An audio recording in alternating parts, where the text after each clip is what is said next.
O que seria ser egoísta para Deus? Deus é aquele que é o criador de tudo o que é alheio a Ele. E Ele próprio não foi criado. Existe desde sempre e para sempre. Ou seja, só Ele é o criador e tudo o mais é a criação, é a criatura, as criaturas. E não é uma questão de apenas, óbvio, Ele é onipotente. E a onipotência não é, por exemplo, como se fosse... A onipotência não é só perfeita, ela é plena, ela é infinita, ela é o que significa a palavra onipotente. Só tem como existir um onipotente, pela própria definição do conceito de onipotência. Se tivesse outro, o primeiro não seria. Mesmo porque dessas duas questões de que só existe um Criador e só existe um onipotente, nada se compara a Deus. Não existe outro Deus. Não dá. Por isso que se apropriar de uma palavra que já não faz sentido de forma transferível. É um substantivo próprio. Deus é um nome. Os outros são com D minúsculo. Mesmo com D minúsculo já é uma falsidade ideológica.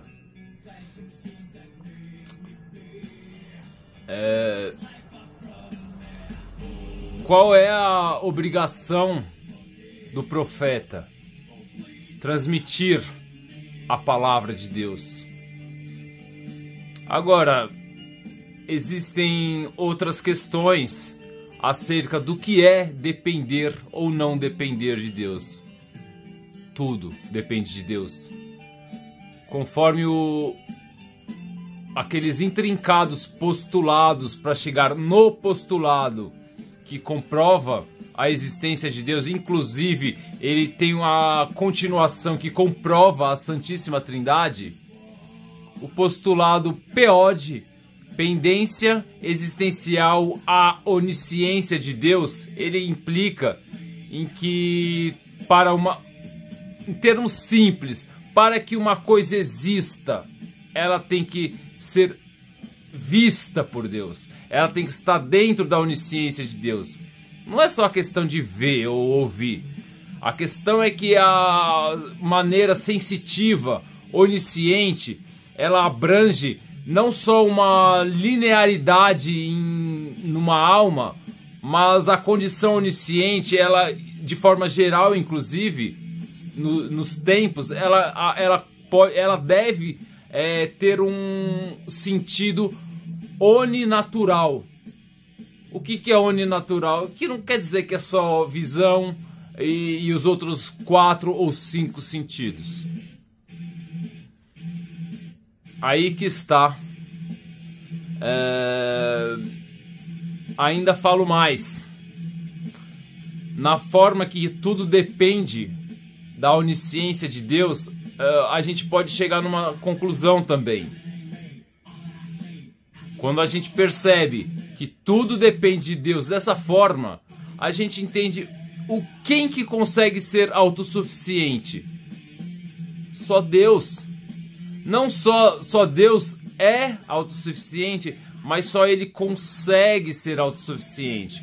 Porque, em termos bem simples, uma criatura que precisasse de Deus para ser autossuficiente, ela já não seria desde o início. Ainda se depois, não sendo autossuficiente, ela pudesse passar a ser, ainda assim, isto é impossível. Sim, isso é uma coisa impossível, até para Deus. Está lá, na série de postulados do livro. O livro que eu divulguei lá, é um postulado regido pela lógica. É impossível Deus dar a autossuficiência para um alheio ou uma alheia. É impossível. Dessa forma,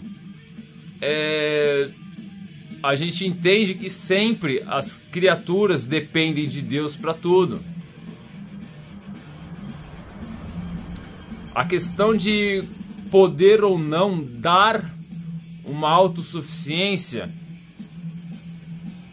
é impossível mesmo.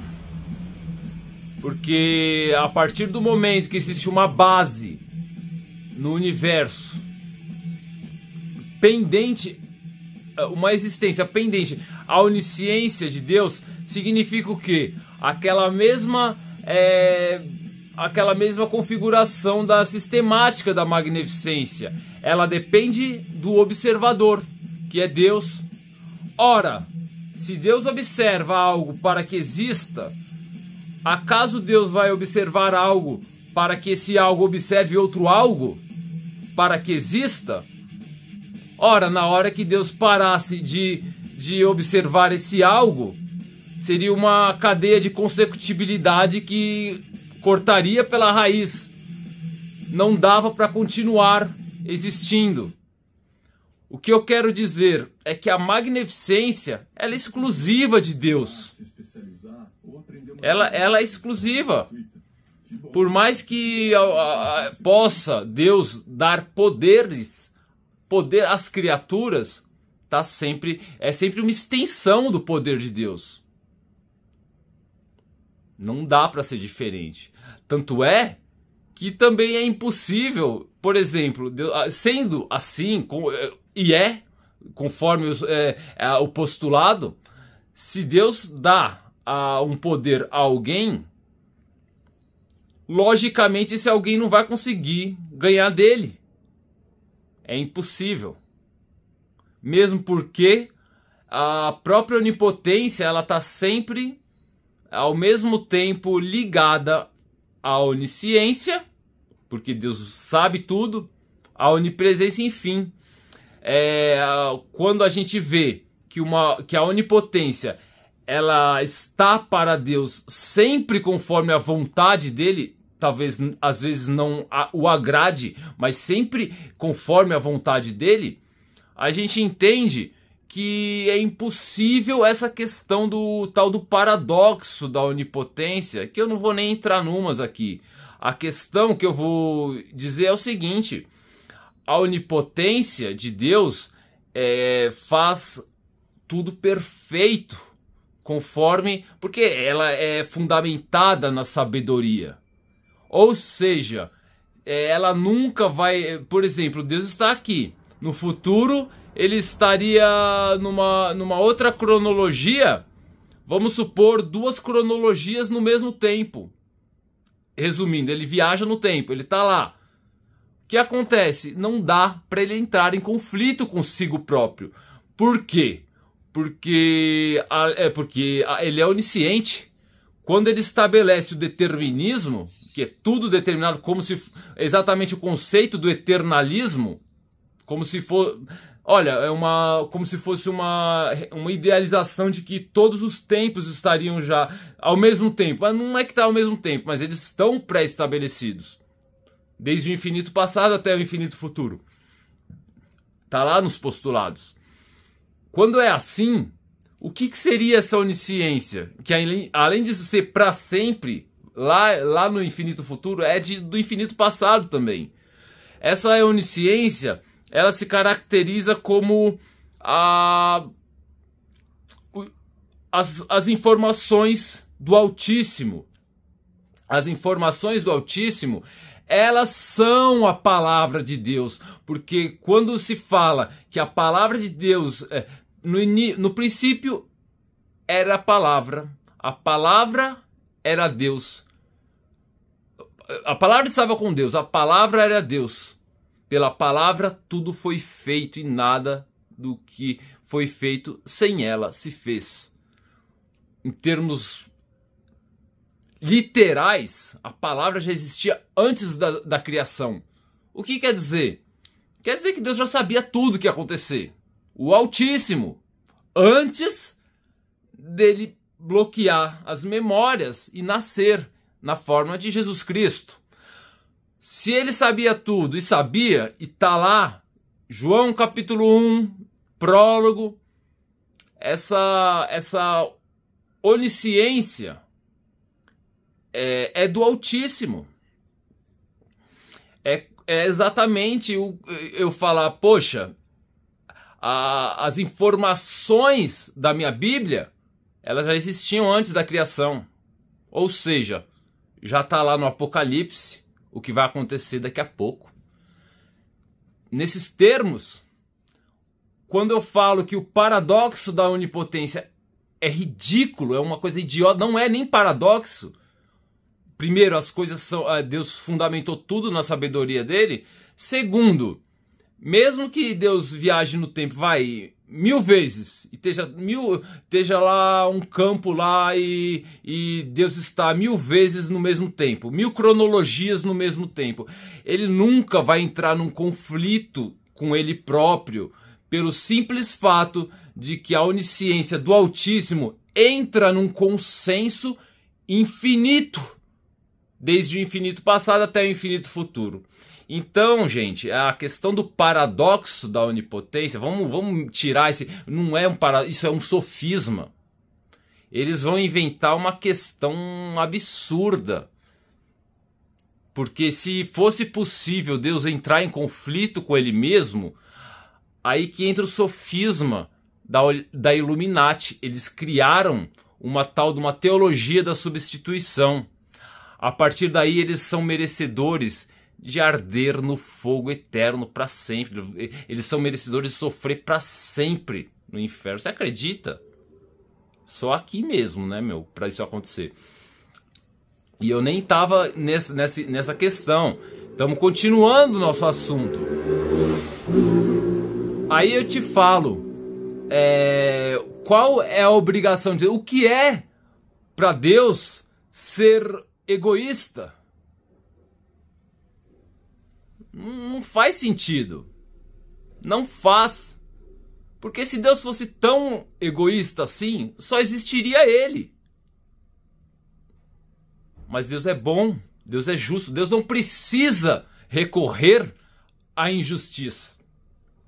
Até Jesus, que foi tentado no deserto, ele venceu a tentação. Ele venceu. Ele falou, não quero isso para mim. Mesmo ele numa forma não onisciente. Ele foi preparado como um homem mesmo, de forma empírica. Não é? A questão de ser empírico ou não, porque a palavra empírico implica em tentativa e erro, poderia ser aplicada também. Mas no caso de Deus, também na pessoa de Jesus Cristo, essa palavra deveria ser readequada para arbitrariedade. Mesmo porque para Deus é impossível ele errar. Porque ele deveria querer errar. Existem saltos lógicos, mas vocês já entenderam. Se Deus erra é porque ele quis errar. Então é impossível. O que ele poderia fazer é no que fosse um empirismo. Vamos colocar um exemplo. Eu tô andando ali e eu topo o meu dedo no pé da mesa. Isso não foi exatamente um erro, foi uma arbitrariedade. Foi como se tivesse um poder não empírico que produz uma arbitrariedade que não é erro. Ela ainda assim é sempre uma atuação não empírica. Por mais que Jesus consiga andar numa forma, aí a gente readapta, não é empírica, mas arbitrária, como um homem e o rei que ele é. Então, se a gente continua esse raciocínio, nenhum outro nome é equiparável ao nome de Jesus Cristo. Por isso, Deus não criou nenhum outro nome que possa ser equiparável ao nome de Jesus Cristo. Por questão de vontade dele. Ele é rei. E também por questão de justiça para com os outros. Se ele fizesse uma questão dessa, criar um outro nome que lhe fosse equiparável, não seria. Nada é igual assim. Só Deus é Deus. E os outros deuses são simulacros. Tá lá em Habacuque, no tempo do exílio, antes, tá? Do exílio da Babilônia.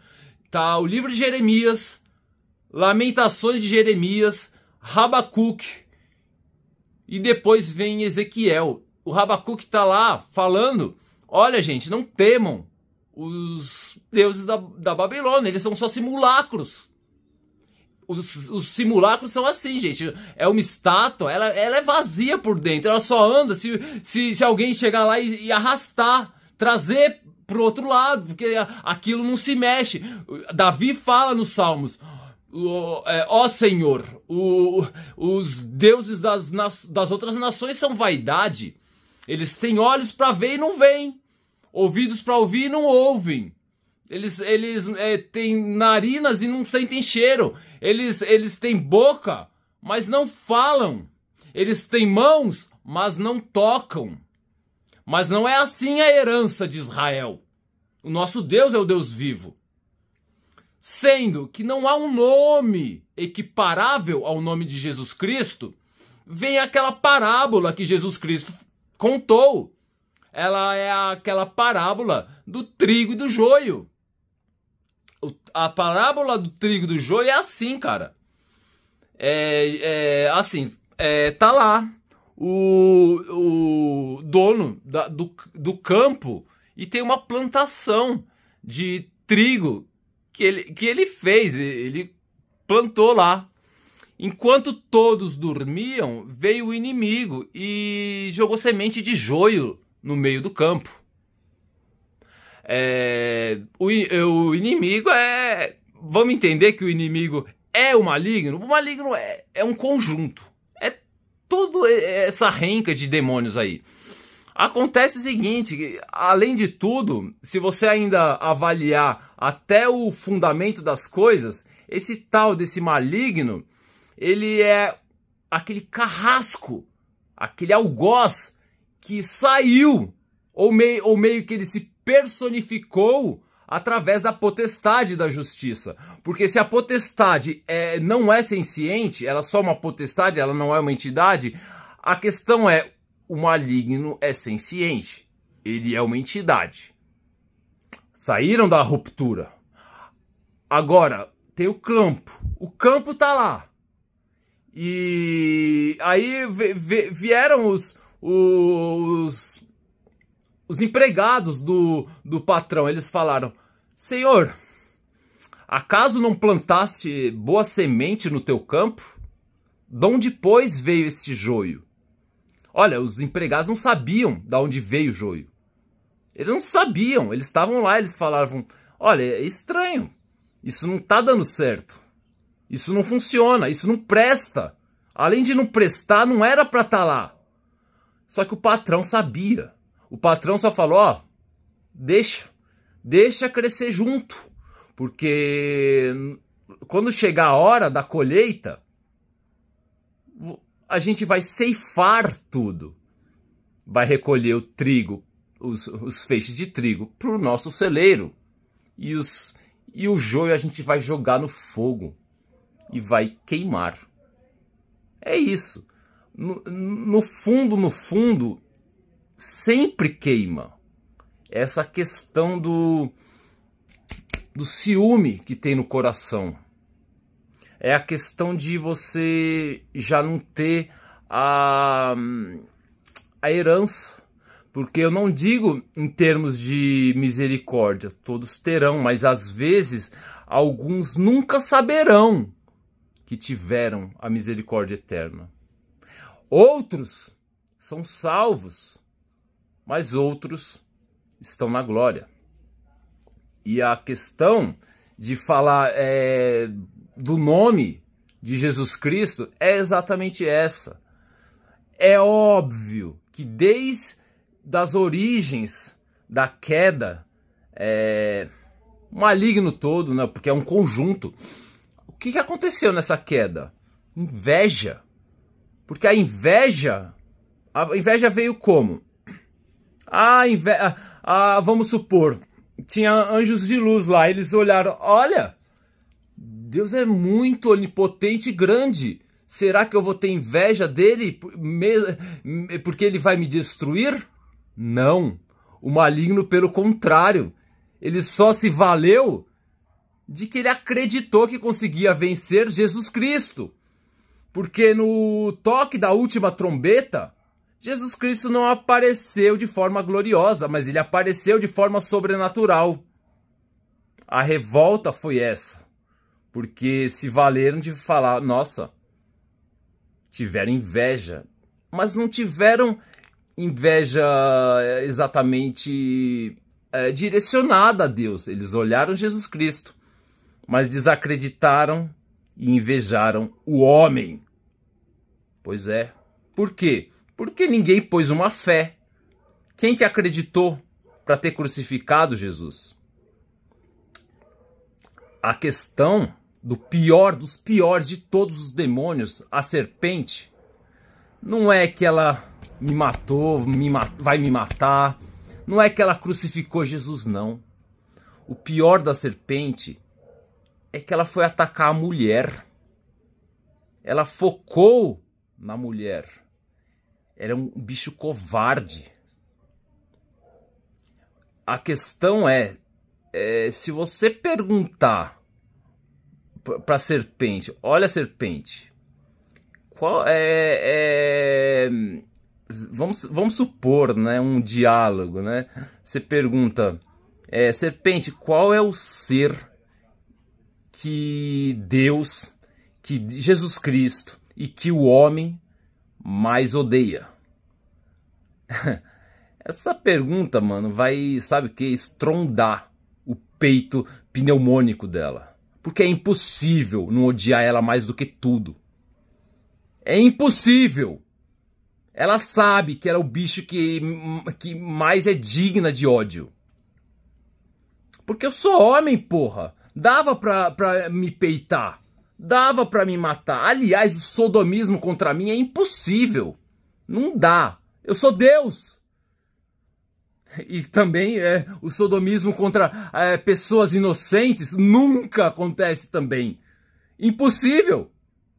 Impossível, tá? Pois desculpa. Os demônios, vocês nunca vão conseguir violar o meu interesse fundamental, tá? Os únicos seres que estupram são demônios. Então, onde eles vieram? A gente vai bater nessa tecla, porque é impossível, vocês me encurralam na parede e eu vou ficar falando. Que se foda. Só que eu não tenho pressa. Não tenho pressa, é meio que... eu sei o que eu faço, tá?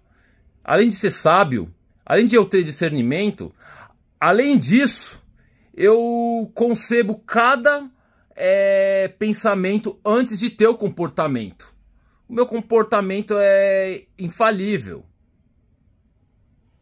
É só eu avaliar sim ou não. Por quê? Discernimento, sabedoria e inteligência. Olha, gente, a inteligência sem sabedoria, ela não é nada. Não é nada. Não vai para lugar nenhum.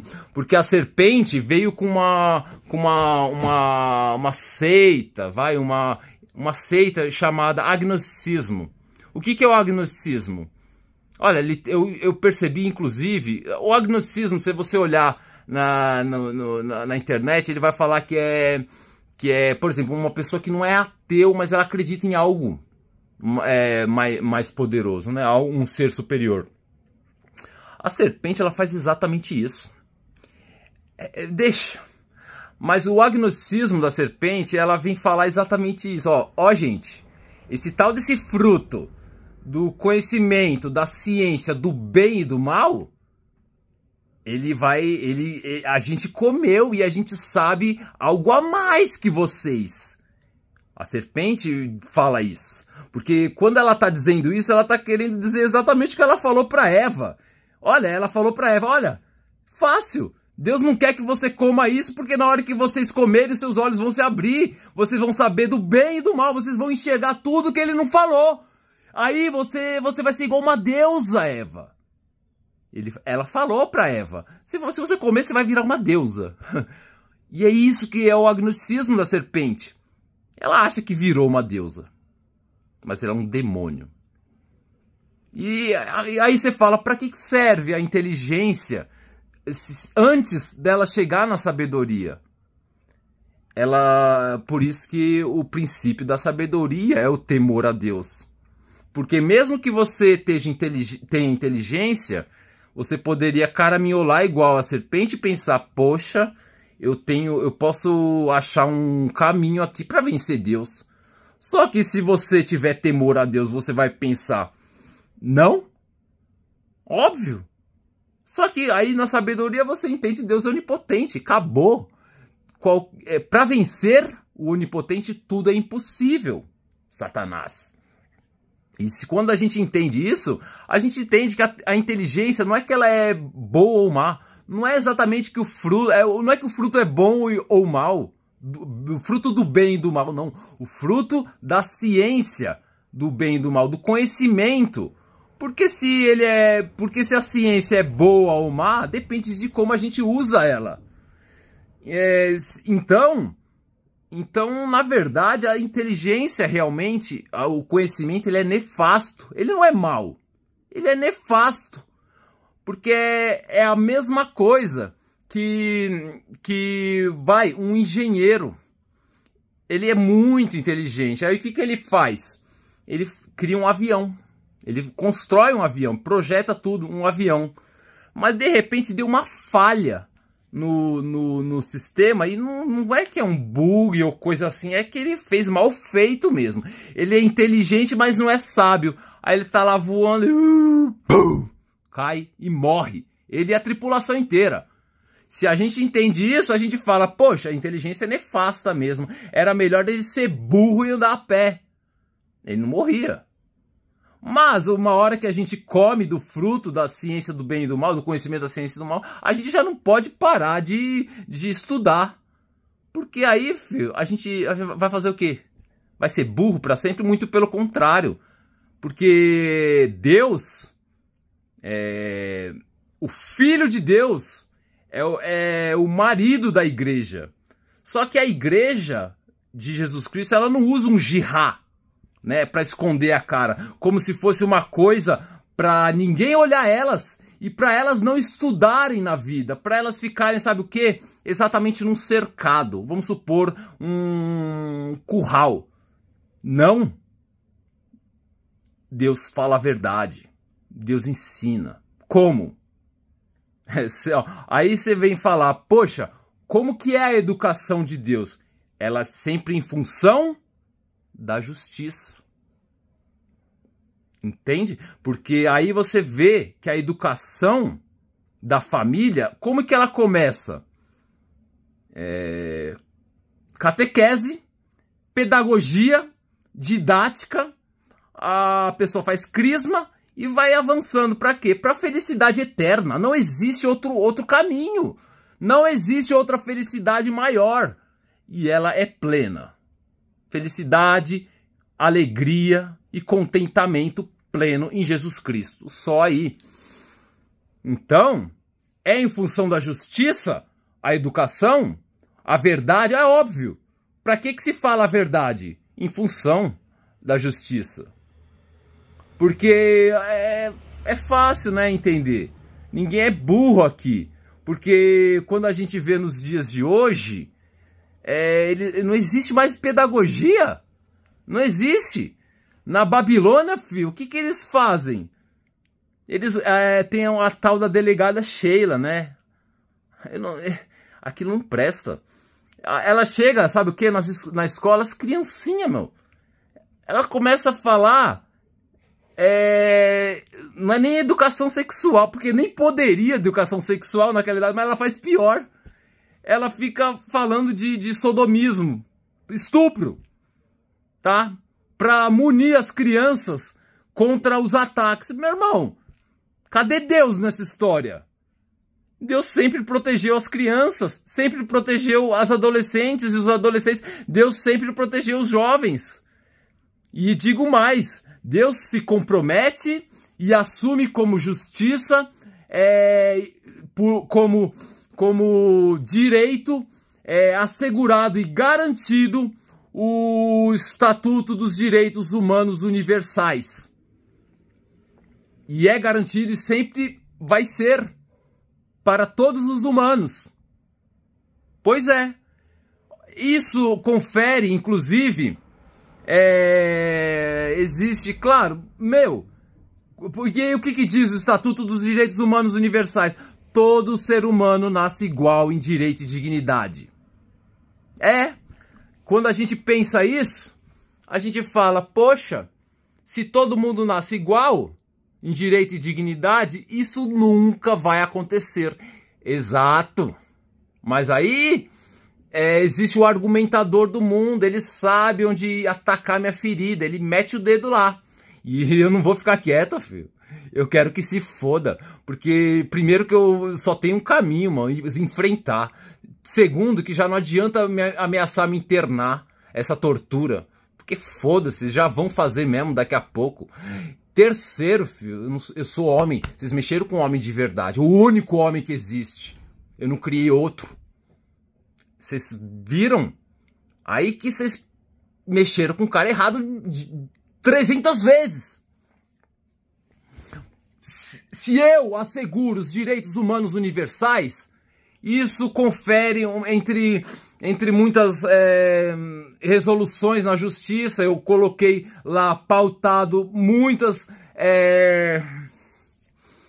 entre legislações, isso se chama direito bolha. Por quê? Porque é justo. Quando finaliza o direito bolha? Depois dos 42 anos de idade. Vocês estão vendo? Não existem crianças na Babilônia. Vocês estão iludidas. Se vocês pegam... Olha, tá, existe umas 2 exceções que foram emancipadas com 38 anos de idade. Enfim, não é que é emancipada, tá sempre comigo. Agora, se eu ainda falo pra você, advogada Sheila... advogada Sheila não, delegada Sheila. Você vem falar que crianças são psicopatas, né? Olha, na verdade, lamento dizer para vocês, comedoras das iguarias de merda da Babilônia. Na verdade, não existem crianças aí na Babilônia. Por quê? Olha, em termos de justiça, o que está acontecendo, filho? A merda dessa geração perdida da Babilônia foi gerada por quem? Por vocês! É muito fácil vocês entenderem de onde saiu essa porra. Vocês são loucas. Aí eu faço essa parábola para meio que caber na caixinha de texto do TikTok. Você plantou uma árvore lá que você acha que é de pinhão. Você vai colher o pinhão e é uma pinha. Aquele negócio de madeira que não dá para comer. É o psicopata. Ele é criança? Porque aí eu te falo, de onde saiu a semente para você plantar o pinhão? Não foi você que formou a semente. Foi Deus. Aí que tá a culpa da Babilônia e ao mesmo tempo é salvífica. Por quê? Porque as crianças estão asseguradas sempre. Porque crianças não são demônios e demônios não são crianças. E eu quero que se foda. Eu já fiz absolutamente todas as declarações a fim de esclarecer absolutamente todos e todas. Aí eu falo pra vocês, vocês querem enganar mais a quem? Não tem criança aí não, filho. Suas pedófilas. Porque, olha, quem que é estuprador? Não existe. Só tem eu de homem. Eu nunca estuprei. Olha, mas se a revolta luciferiana era 11 demônios e era as origens de absolutamente todos os 9.015 demônios, sendo que as 11 luciferianas jamais se reproduziram de forma sexuada, muito pelo contrário, elas usaram um artifício lá que veio de Satanás, e juntamente com a adventista, a bipartição das 7 peles, enfim, elas se repartiram em milhares de outros seres. Daí existem 9.015 demônios no inferno, mas apenas um desses 9.015 demônios, que é uma demônia, ela nunca estuprou. Ela sabe o que ela fez? Apenas ela cometeu um homicídio. E nem foi contra mim, foi contra uma empregada doméstica. E ela tentou genocídio também. Todos os demônios tentaram genocídio. E o bagulho tá osso. Porque na hora que eu quiser rotular, eu consigo escrever conjunto tal e descrevo um rótulo para o conjunto. Ele vai se generalizar, mas ele não é totalitário, porque ele abrange cada peculiaridade de cada elemento do conjunto. Então vocês vão se fuder, tá? Não tem estuprador nenhum aqui, não. Só existe estuprador fêmea. Porque mulher não faz isso. Na hora da ruptura, já era, filho. Vocês não perceberam. Era anjo de luz. Anja de luz, né? E aí? Aí que tá, filho. Na hora que eu falar que eu olho a pessoa, ela tá falando, nossa, porque vamos fazer guerra então, porque a nossa comunidade contra os cristãos, contra a igreja do caralho. Mano, eu quero que se foda. Eu quero que se foda. Se eu quiser digitar aqui no texto, fala, olha, você é esse verme aí porque você merece ser um verme. Aí fudeu, filho. E se eu já falei que eu já declarei absolutamente tudo pra verdade, se não tem mais a quem vocês enganarem, eu quero que se foda, porque além de tudo, eu já fiz uma defesa também minha. E a minha defesa, olha, eu tava quieto. A minha defesa, inicialmente, foi me defender, mas eu precisei atacar a quem me acusava, né, Babilônia? Né, Nive? Porque aí foi igual uma fileira de dominó. Caiu uma por uma. Até daqui a pouco a cair também. Aí que se foda, filho. Porque se vocês quiserem alterar a ordem da minha defesa, primeiro que, olha, eu já fui censurado tem um termo lá que eles falam, mano. Enfim, mano, foda-se, porque é óbvio, tá? Óbvio que eu vou ser crucificado injustamente. Mas não é igual a serpente Lula falou, não. A serpente Lula falou, olha, Jesus Cristo foi crucificado por causa de uma mentira. Mentira. Jesus Cristo foi crucificado porque ele é o rei dos judeus. É exatamente isso que qualquer ser, tá, masculino, vamos dizer assim, gostaria de receber como condenação. Ser o rei dos judeus. É que ninguém entendeu essa porra ainda, seus lixos.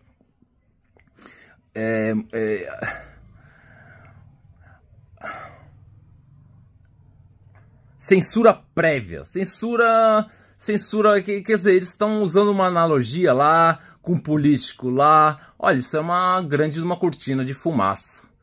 Porque a verdade é que, olha, ninguém é justo diante de mim. Sim, eu odeio mais a serpente do que o anticristo. Mas que se foda, porque na verdade, sim, anticristo. Sim, a bipartição do anticristo lá do país do norte. Destrói essa porra, porque o juiz Babilônia é o top 2 e a serpente presidente é o top 1. Foda-se pra mim. Que se foda. Ninguém é justo diante de mim.